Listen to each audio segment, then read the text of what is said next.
เชฟ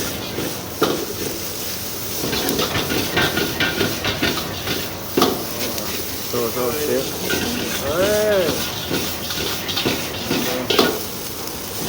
เชฟซุ่มดิบนะครับลองกระทะห้างเชื้อพระรามสองนะครับ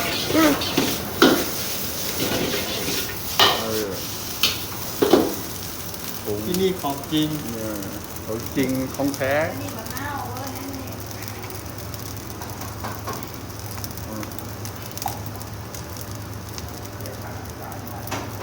ใส่เครื่องปรุง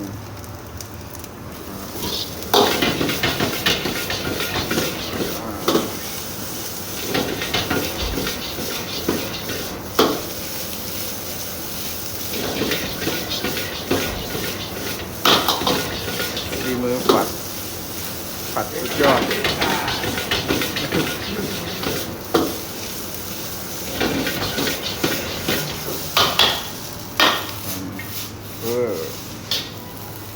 ห็นไหมอันนี้ที่ว่าได้เขาพักชิปหนีอันนี้อยู่ได้มันจะละที่แล้วก็พักชิปอ่ะมีมันจะฮุบหรือที่